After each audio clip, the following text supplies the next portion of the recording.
యెషయా గ్రంథము 14వ అధ్యాయము. ఏలయనగా యెహోవా యాకోబునందు జాలిపడును, ఇంకను ఇశ్రాయేలును ఏర్పరచుకొనును. వారిని స్వదేశములో నివసింపజేయును, పరదేశులు వారిని కలిసికొందురు. వారు యాకోబు కుటుంబమును హత్తుకొనియుందురు. జనములు వారిని తీసుకొని వచ్చి వారి స్వదేశమున వారిని ప్రవేశపెట్టుదురు. ఇశ్రాయేలు వంశస్థులు యెహోవా దేశంలో వారిని దాసులుగాను పనికత్తెలుగాను స్వాధీనపరచుకొందురు. వారు తమ్మును చెరలో పెట్టిన వారిని చెరలో పెట్టి తమ్మును బాధించిన వారిని ఏలుదురు. నీ బాధను, నీ ప్రయాసమును, నీ చేత చేయింపబడిన కఠిన దాస్యమును కొట్టివేసి యెహోవా నిన్ను విశ్రమింపజేయు దినమున నీవు బబులోను రాజును గూర్చి అపహాస్యపు గీతము ఎత్తి ఇలాగున పాడుదువు. బాధించిన వారు ఎట్లు నశించిపోయిరి, రేగుచుండిన పట్టణము ఎట్లు నాశనమాయెను. దుష్టుల దుడ్డు కర్రను, మానని హత్య చేత జనములను క్రూరముగా కొట్టిన ఏలికల రాజదండమును యెహోవా విరగగొట్టియున్నాడు. వారు ఆగ్రహపడి మానని బలాత్కారము చేత జనములను లోపరిచిరి. భూలోకమంతయు నిమ్మళించి విశ్రమించుచున్నది. జనములు పాడసాగుదురు. నీవు పండుకొనినప్పటి నుండి నరకువాడెవడనూ మా మీదికి రాలేదని నిన్ను గూర్చి తమాల వృక్షములు, లెబానోను దేవదారు వృక్షములు హర్షించును. నీవు ప్రవేశించుచుండగానే నిన్ను ఎదుర్కొనుటకై క్రింద పాతాళము నీ విషయమై కలవరపడుచున్నది. అది నిన్ను చూచి ప్రేతలను రేపుచున్నది. భూమిలో పుట్టిన సమస్త శూరులను, జనముల రాజులనందరినీ వారి వారి సింహాసనముల మీద నుండి లేపుచున్నది. వారందరూ నిన్ను చూచి, నీవునూ మావలే బలహీనుడవైతివా, నీవునూ మాబోటివాడవైతివా అందురు. నీ మహాత్మ్యమును, నీ స్వరమండలముల స్వరమును పాతాళమున పడవేయబడెను. నీ క్రింద పురుగులు వ్యాపించును, కీటకములు నిన్ను కప్పును. తేజో నక్షత్రమా, వేకువ చుక్క, నీ వెట్లు ఆకాశము నుండి పడితివి. జనములను పడగొట్టిన నీవు నేలమట్టుకు ఎట్లు నరకబడితివి. నేను ఆకాశమునకెక్కిపోయేదను, దేవుని నక్షత్రములకు పైగా నా సింహాసనమును హెచ్చింతును.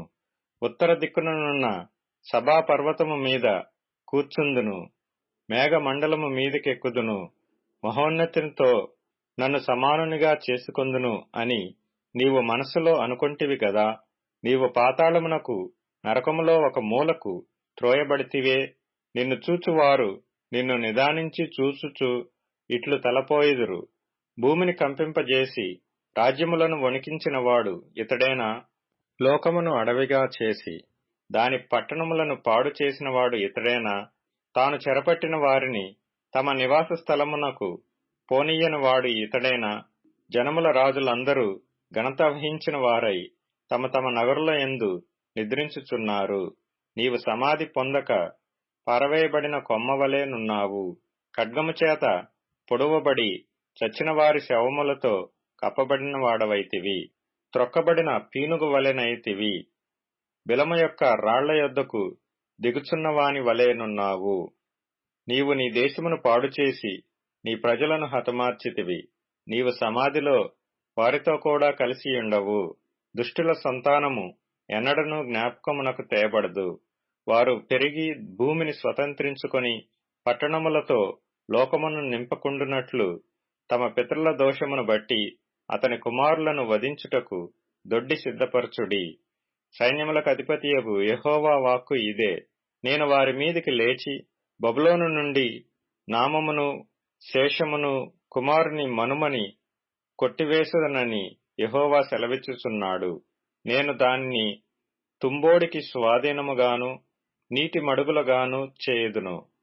నాశనమును చీపురు కట్టతో దాని తుడిచివేసెదను అని సైన్యములకు అధిపతియగు యెహోవా సెలవిచ్చుచున్నాడు. సైన్యములకు అధిపతియగు యెహోవా ప్రమాణపూర్వకముగా ఇలాగు సెలవిచ్చుచున్నాడు. నేను ఉద్దేశించినట్లు నిశ్చయముగా జరుగును, నేను యోచించినట్లు స్థిరపడును. నా దేశములో అశ్షూరును సంహరించెదను, నా పర్వతముల మీద వాని నలుగద్రొక్కెదను. వాని కాడి నా జనుల మీద నుండి తొలగిపోవును, వాని భారము వారి భుజము మీద నుండి తొలగింపబడును. సర్వలోకమును గూర్చి నేను చేసిన ఆలోచన ఇదే. జనములందరి మీద చాపబడిన బాహువు ఇదే. సైన్యములకు అధిపతియగు యెహోవా దాని నియమించియున్నాడు. రద్దుపరచగలవాడెవడు? బాహువు చాచిన వాడు ఆయనే. దాని త్రిప్పగలవాడెవడు? రాజైన ఆహాజు మరణమైన సంవత్సరమున వచ్చిన దేవోక్తి. ఫిలిష్తియా, నిన్ను కొట్టిన దండము తుత్తునీయులుగా విరువబడినని అంతగా సంతోషింపకము. సర్పబీజము నుండి మిడునాగు పుట్టును, దాని ఫలము ఎగురు సర్పము.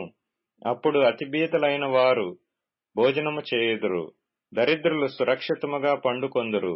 కరువు చేత నీ బీజమును చంపెదను, అది నీ శేషమును హతము చేయును. గుమ్మమా, ప్రలాపింపుమి, పట్టణమా, అంగలార్పుమి. ఫిలిష్తియా, నీవు బొత్తిగా కరిగిపోయియున్నావు. ఉత్తర దిక్కు నుండి పొగ లేచుచున్నది. వచ్చువారి పటాలములలో వెనుకతీయువాడు ఒకడునూ లేడు. జనముల దూత కీయవలసిన ప్రత్యుత్తరమేది? యెహోవా సియోనును స్థాపించియున్నాడు. ఆయన జనులలో శ్రమనొందిన వారు దాని ఆశ్రయింతురు అని చెప్పవలెను.